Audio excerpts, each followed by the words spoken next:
you for taking the time to meet here today with members of the press, researchers, and writers who have joined us from all over the world for the commemoration of the genocide against the Tutsi.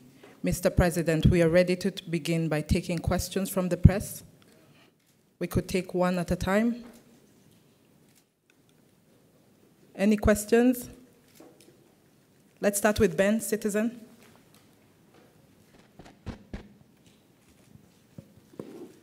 Murakoze Chane, Your Excellency.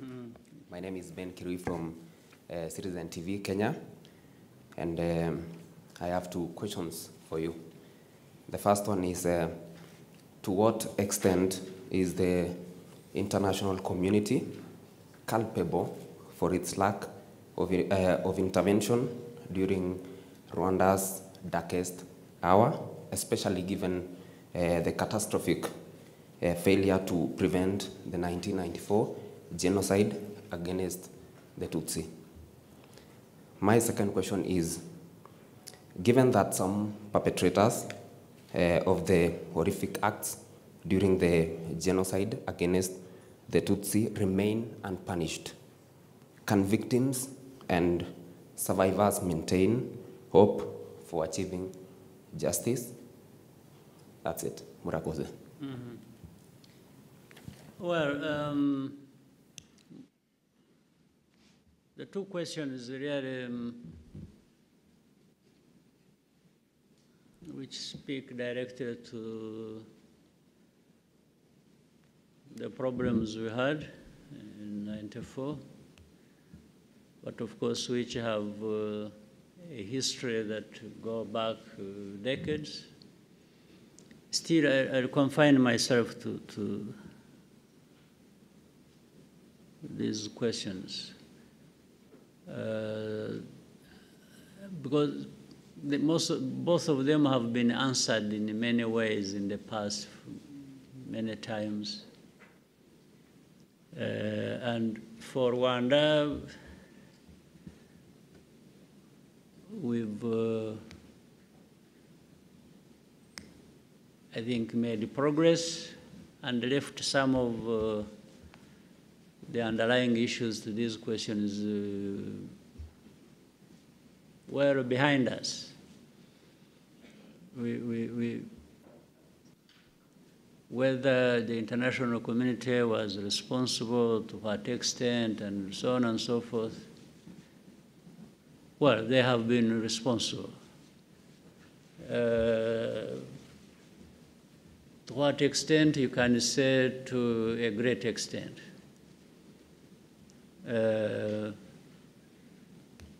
But that's it. For us, we learned our lessons of how to manage ourselves and our affairs and stop being a part of the harm we do or did to ourselves. Because the international community will do things that are not correct against you or will do harm to you. That's okay, but let it be their own choice without having to be enticed by your own mistakes. So we tend to look more on our side. What is it that put us in this kind of situation in the first place, where the international community may have added to the problem, or they were part of the origin of the problem. But if we did things, if we were right ourselves and didn't give grounds to this international community, maybe they wouldn't be blamed or pointed or having our fingers pointed to them. So, and for the people who are all over the place who committed or who took part in the genocide, they are there. We have interacted with those people that hosted them. We have done it for many years. Some efforts have succeeded, most of them have not. But those people and whatever is happening should not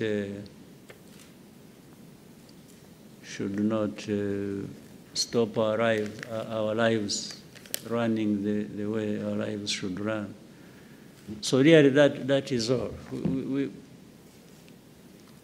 This mainly comes up when questions like you have raised come up from other people, but they don't occupy us on a daily basis thinking about them. Yeah. Thank you. Kigali Today. Thank you very much, Your Excellency. My name is Edmund Kajira. I work for Kigali Today. Mr. President, what is your message to the people who continue to be vague and ambiguous about who the victims were in Rwanda? A good example is a message by Secretary Blinken. He talks about remembering Hutus, Twas, and all those three tribes. And in your discussion with President Clinton, did you touch this issue, considering that the US is among the countries who can't name it properly? Thank you, Mr. President. Well, we had broad discussions with former President Bill Clinton and his delegation. The delegation, United States sent a delegation here to be with us on this 30th Kwibuka, and they decided to designate Honorable Bill Clinton to lead the delegation. So we had broad discussions over our bilateral relations and the status of that.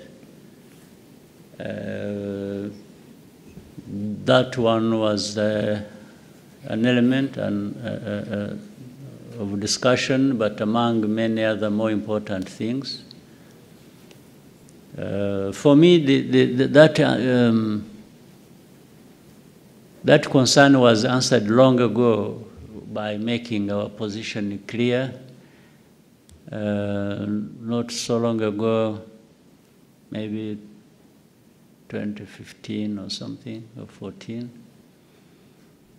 We get messages from all over the world joining us in the commemoration. And that time we received a message that talked about, on one hand, Kwibuka and sympathizing with us and so on and so forth, which was correct. And then another part was all kinds of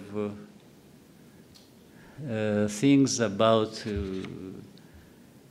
democracy, human rights, freedoms, everything that we are thought not to have at all in our country. So our country actually wrote a letter back to the US. I'm the one who authored that. And what I asked them, what I told them is twofold. One, I told them that United States or any government of any country have the freedom to tell us whatever they want to tell us, even if whether we are happy about it or not, that's no problem.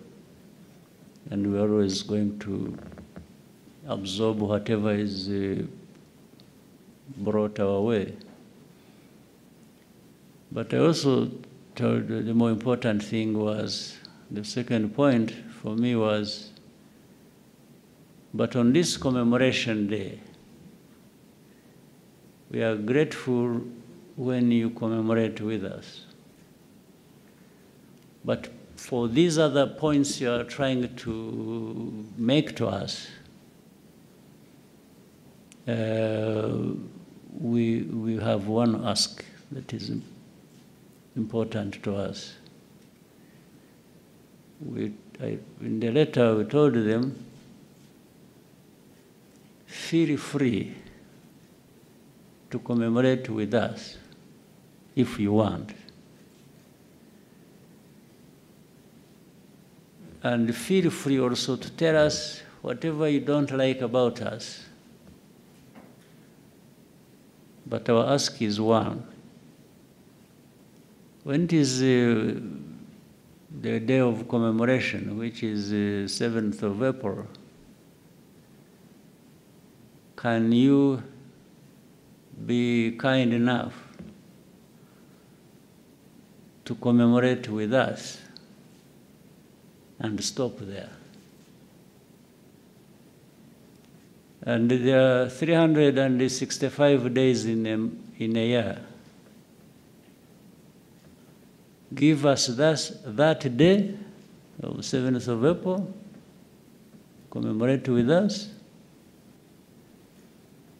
and then you can have the rest 364 days blaming us every day for everything you don't like about us.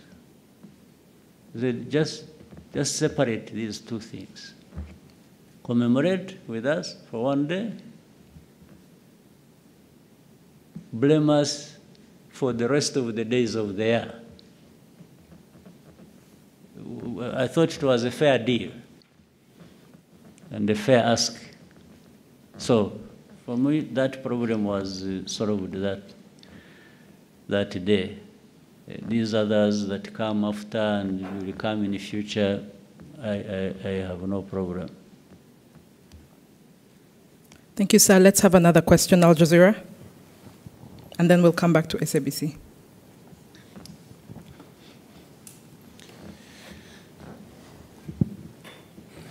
Good morning, Your Excellency. My name is Laith from Al Jazeera.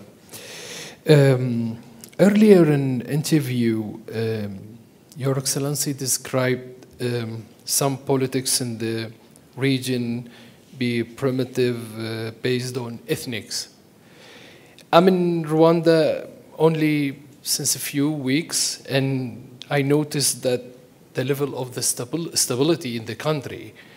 And so my question is, how does Rwanda manage political strategy with the neighboring to maintain the achievement since 1994? Thank you. Thank you. We do what we can, what is possible, and we don't do it alone. We try and do it with those countries, neighboring countries and beyond. But there are priorities.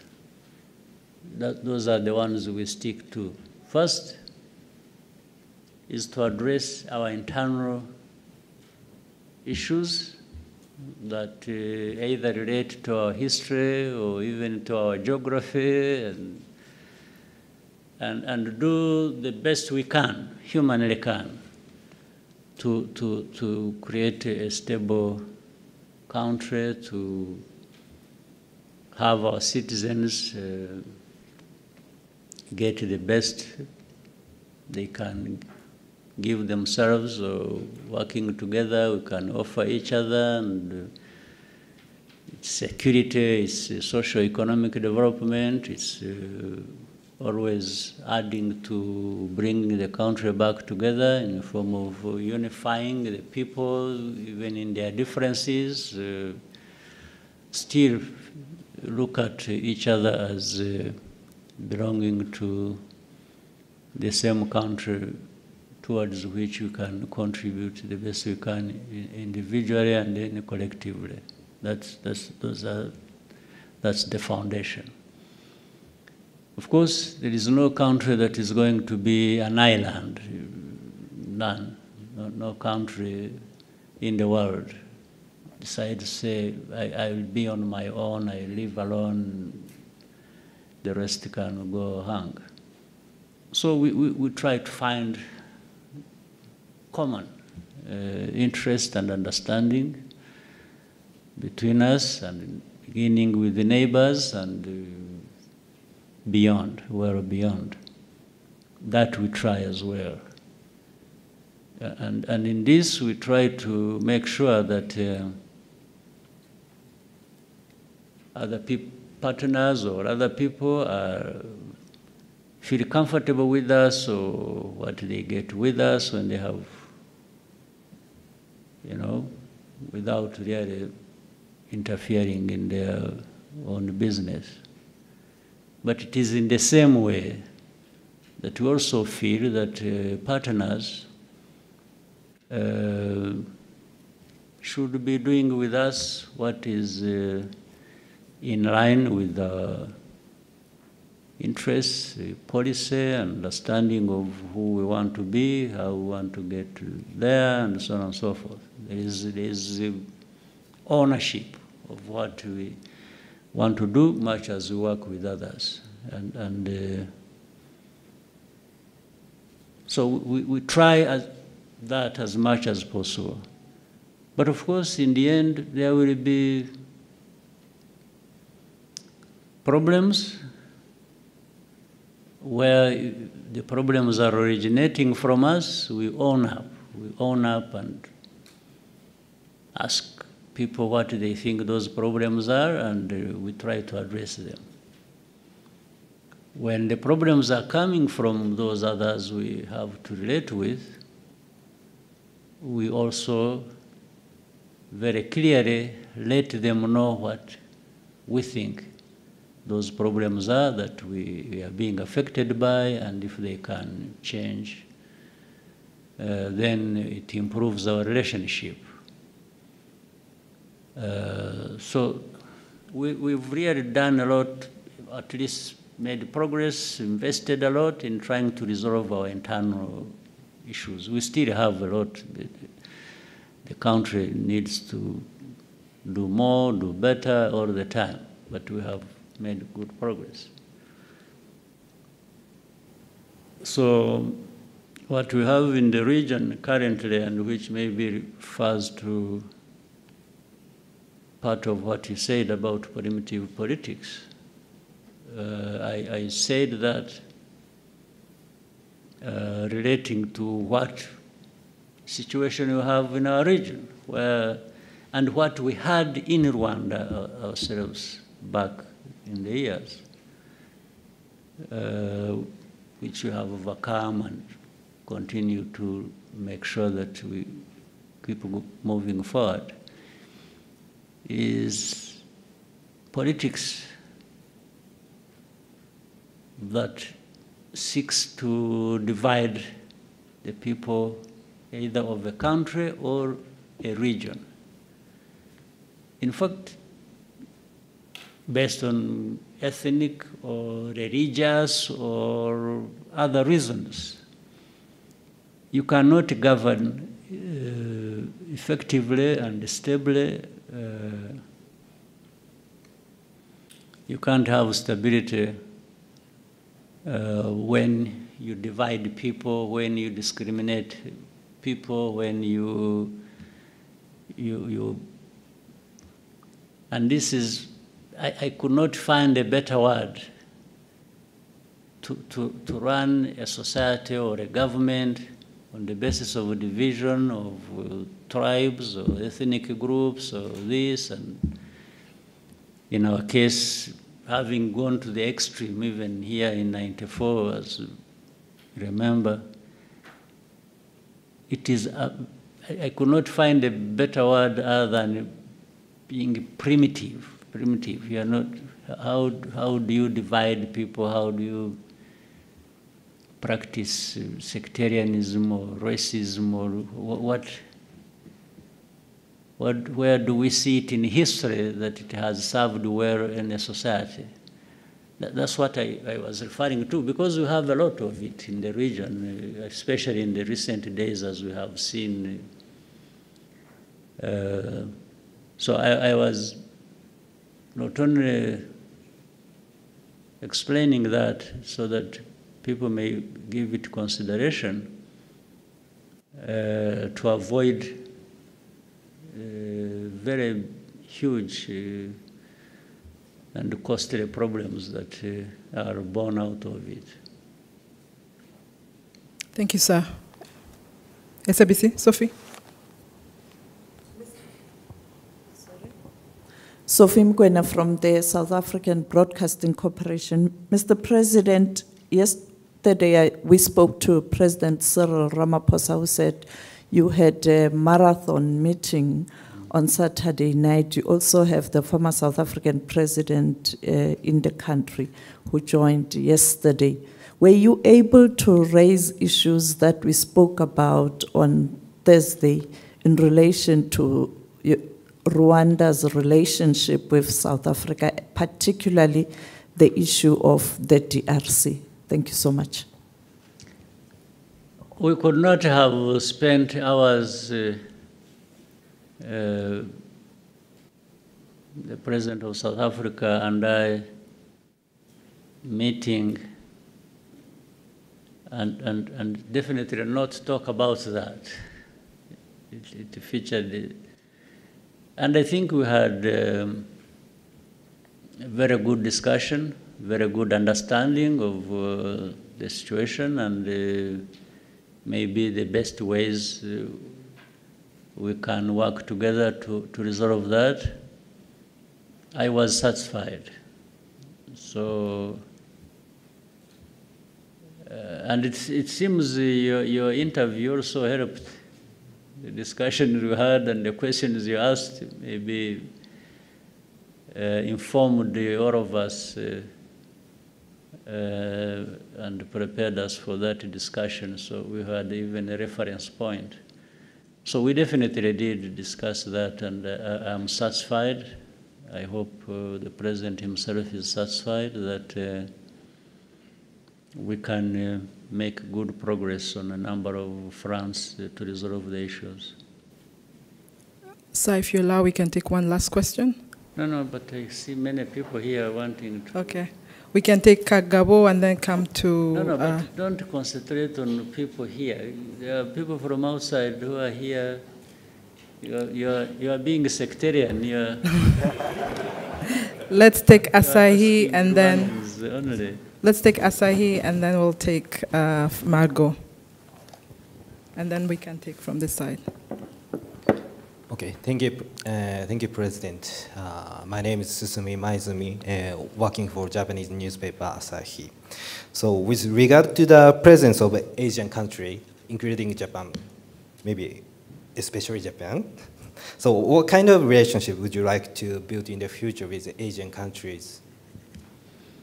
We actually have a very good relationship with the Asian countries, and a relationship that is very productive, that is very meaningful to our development as a country, and I hope meaningful to those countries as well from our side. So we do. And the good thing is, it's actually it's a healthier relationship with those Asian countries. They don't come with, well, some of them have started learning to do that, but largely it's respectful, it's very beneficial. They don't come with all kinds of demands that we must address like we have in some other types of relationships. So it's there, we want it to grow, and it's healthy. Thank you, sir. We can take Margot and then somewhere in the back, and here, we'll come to you. Good morning, Your Excellency, and thank you. I'm Margot Solinas from the French media ITEM, and I had two questions for you. about, first, the French presidency leaked last Thursday a piece of the speech of Emmanuel Macron that he was supposed to pronounce yesterday, but the video that was actually released elsewhere and the speech didn't match with what was announced. Plus, Emmanuel Macron was supposed to come and finally he cancelled. I wanted to know if whether there has been a problem because of the French position doesn't sound like really clear at the moment. And my second question is about the fact that Rwandese soldiers have been sent to Mozambique in 2021 in the aim to help and strengthen Mozambican and Rwandan relationship. But how did it also strengthen the relationship between Rwanda and France at the moment? Right. As far as I'm concerned, our relationship between Rwanda and France is good and has been good in the recent days. Of course, behind that, there is this long history of problems relating to what happened in our country in the last 30 years. So my feeling up to now is we've made progress. But there are still people maybe in the political and other structures of France that are held back by what happened in history. They are still living politically in the past. We can only be making progress on the basis of people who want to look forward and we move forward together. So I don't know the proportions, who is this, who is that, I don't know. But to make the judgment, I think the people of France are reasonable people and we can work together. Sometimes the politicians are the ones that are at issue. So I heard about that, the contradictions in the settlements or this, or watering down this, but that's all about it. I heard that happened, but I really, for me, I'm focused on the good things that can happen if we relate well and make progress. These small issues, I think, will be there, even if you are talking about the head of state having done this and that. But still, that's not for me to dwell on and talk about. Maybe when you get an opportunity and speak to him when you get back, you may ask him. He may give you a better answer than I am capable of giving you. But for us, we are still on the side of wanting to continue making progress, irrespective of the bad history we have had. For Mozambique, we got involved in Mozambique with the understanding and invitation of our brothers and sisters in Mozambique. And we've been there doing what we can and working with the Mozambicans to rein in the insecurity that was there for a couple of years. And I think good progress has been made also. How the French come into this, as you asked, maybe is related to what you might be having in mind because they have investments there. Like other countries have. In fact, there are many countries that have these investments, heavy investments in Mozambique, either these countries working together and through their companies or different ways. Well, it is France, it is the United States, it is India, it is Japan, it's Korea, there are many who are there, working there. So naturally, the investments have to be made in a stable environment. And since we are there contributing to the stability of the area where these countries are making investment, we have discussions, we talk to each other. In our contribution and their investments there, we have good discussions and understanding of how we can continue to stabilize that area. That's the main thing that I can say, France linking through Mozambique. Thank you, sir. We take 3 more questions. Yeah, keep going. Okay, we'll go with Francois and then David and then come to AP.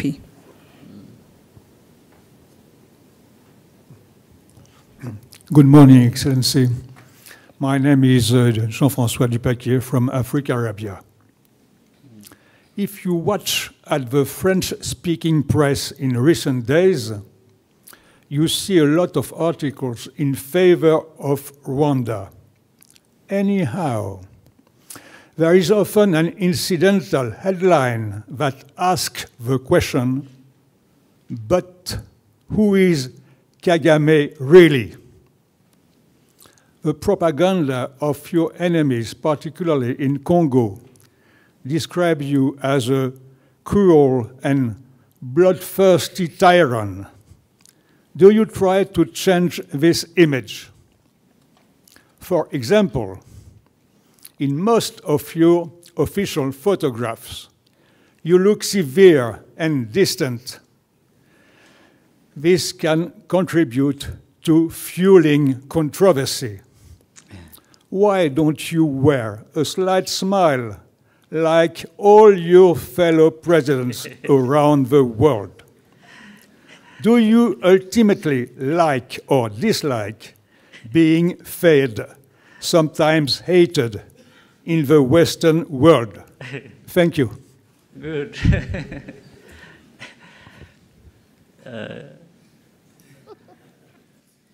I think you have summarized well the questions that have been there but not asked directly. For the smile, I think I have to borrow either some talent or actually directly the smile from some people. But the fact that it is the smile is lacking on me is not my making. Maybe it happens accidentally. But very interesting way of putting your question. I try to answer it this way.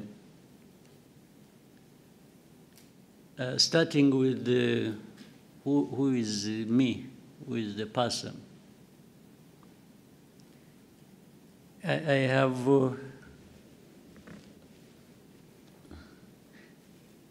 me is the person you see. I'm not hiding anything. What you see in me is what I am.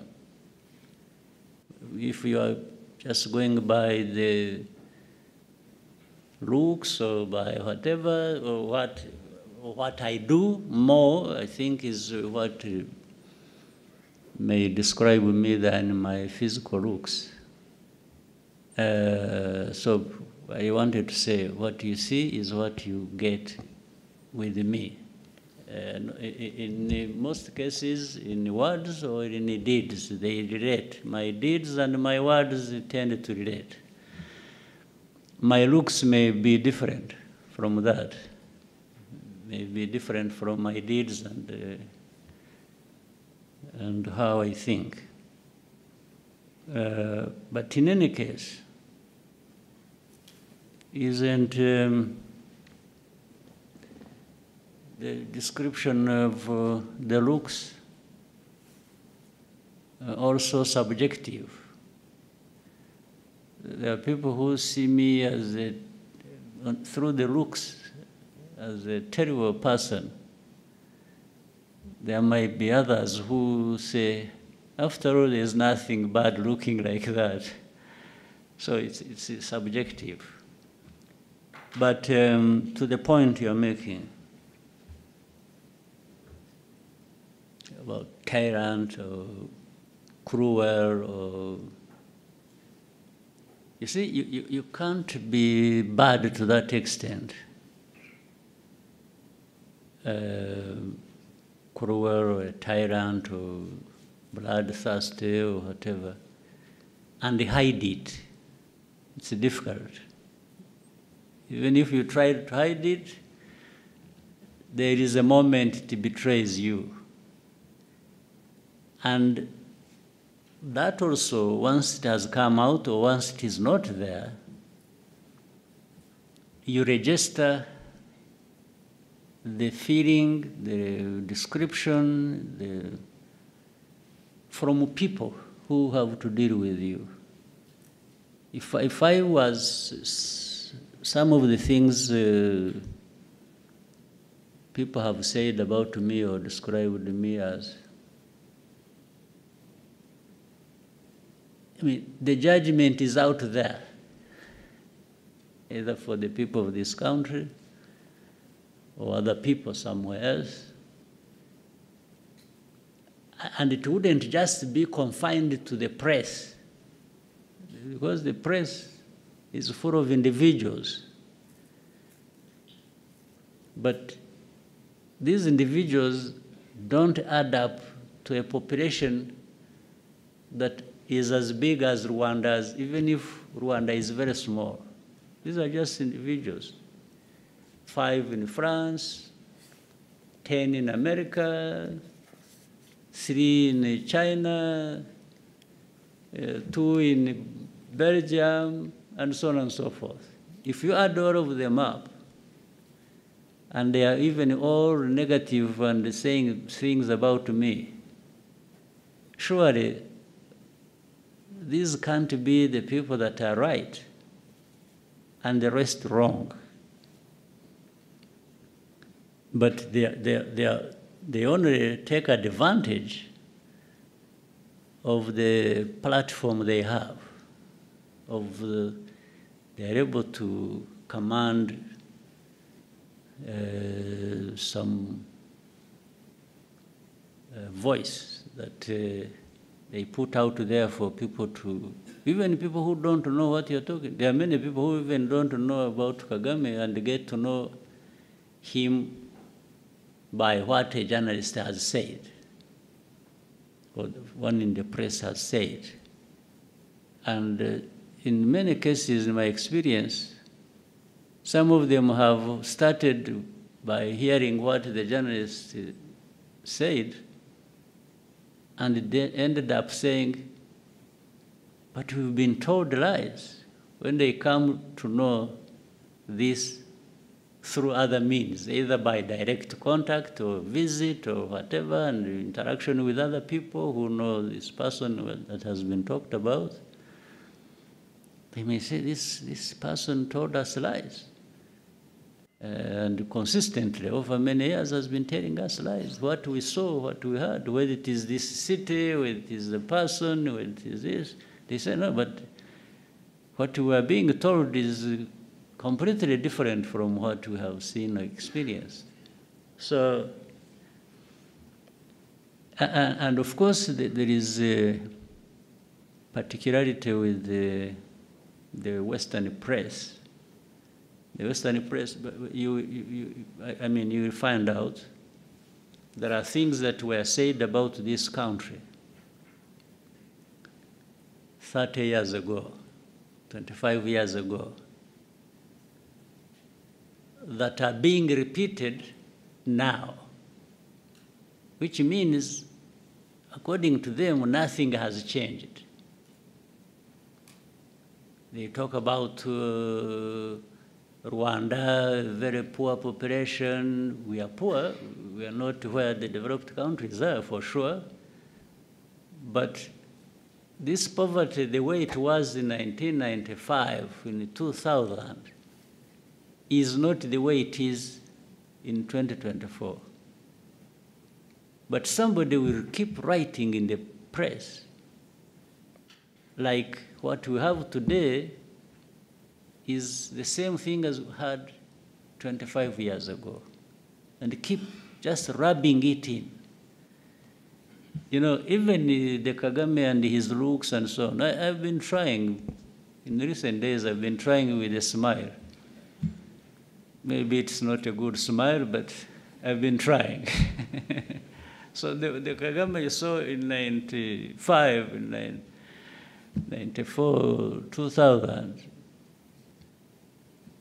anyway, there was no smile. There was nothing to smile about. So I didn't smile. But now with some progress, I can afford some smile once in a while. So if somebody thinks, you know, like that, you know, I have even grown gray hair. Last time I had black, my hair was black, and now it is gray. It is actually disappearing. I may be bald, but so if you think the Kagame you saw 20 years ago is the same now, no, it is a misrepresentation. But even then, that time, I looked different, and the press may not have liked the way I look, like. But the situation that time maybe looked like that itself. So I can't be in a heap of dirt and then I'm smiling. I mean, that's a lie. I would be a liar. I would be pretending. I would actually be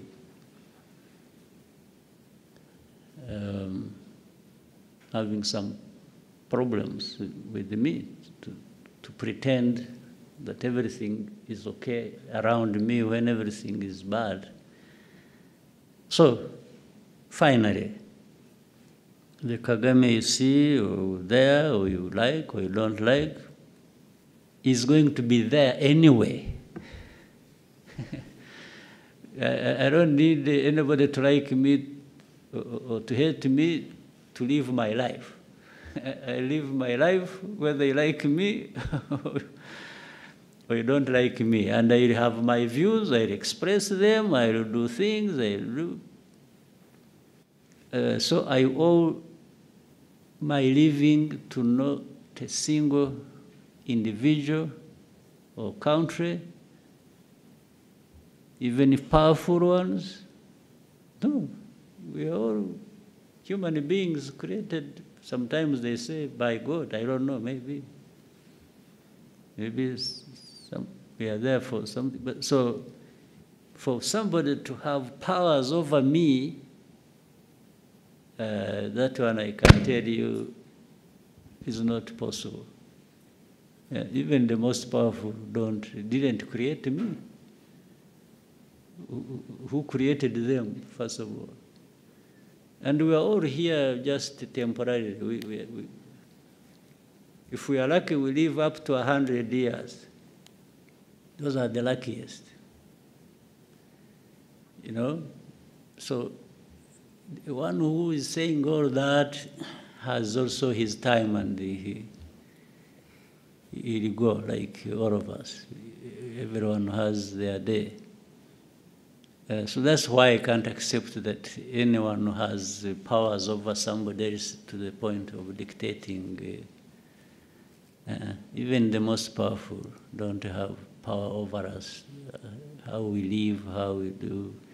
So, but the Kagame has been shaped by that philosophy, that understanding, that, well, I try like any human being and do my best, do what I can do, what I have to do. I may have flaws,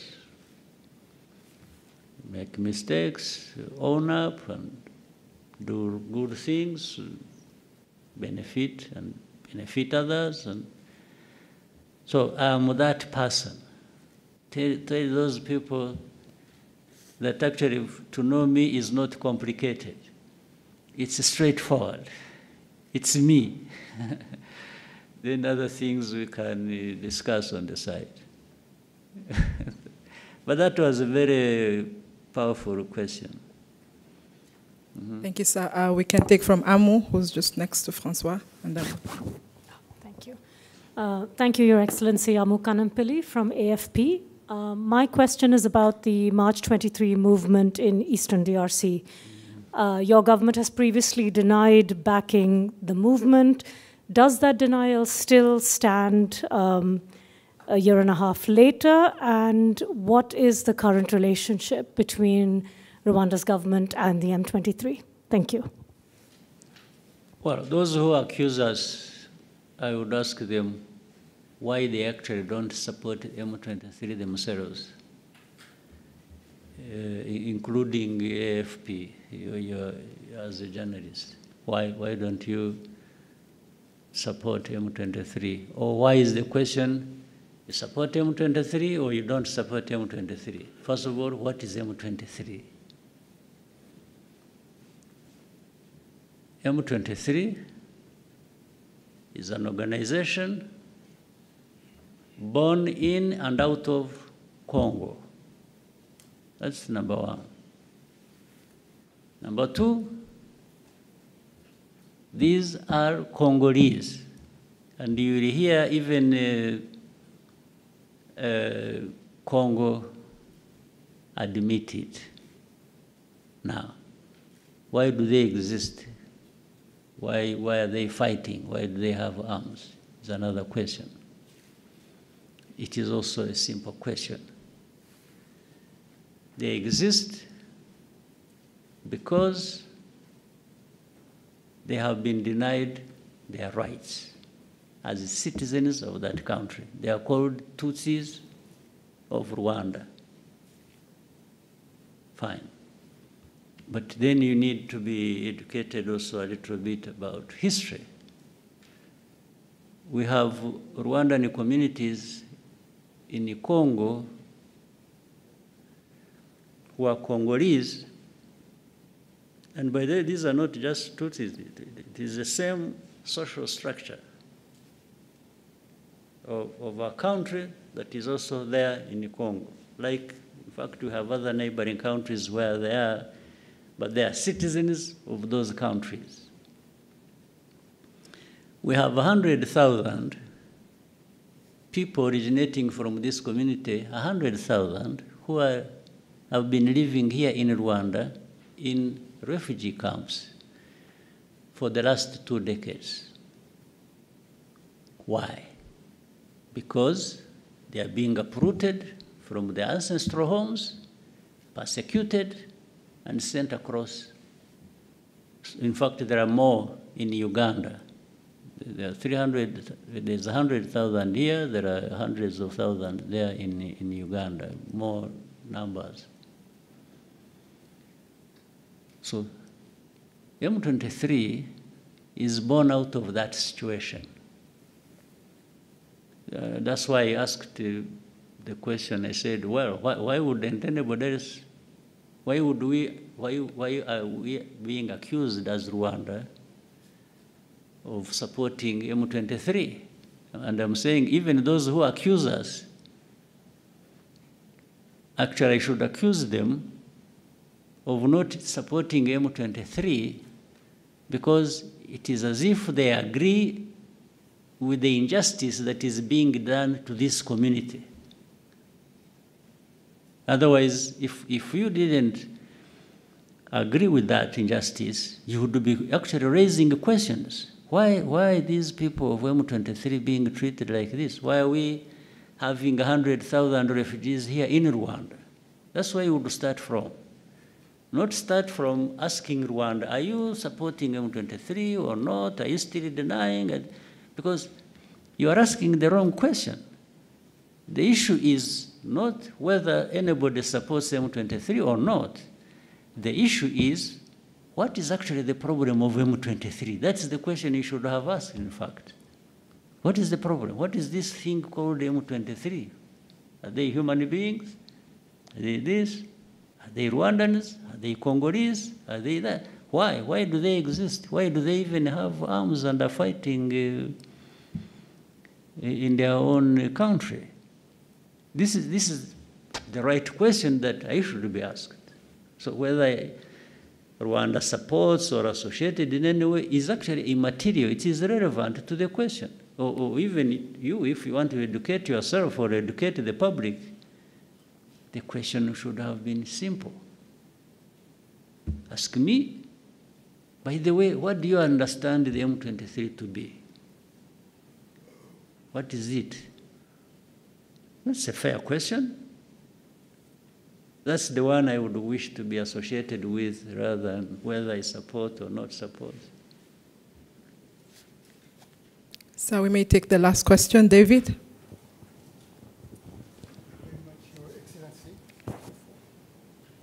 Thank you very much, Your Excellency.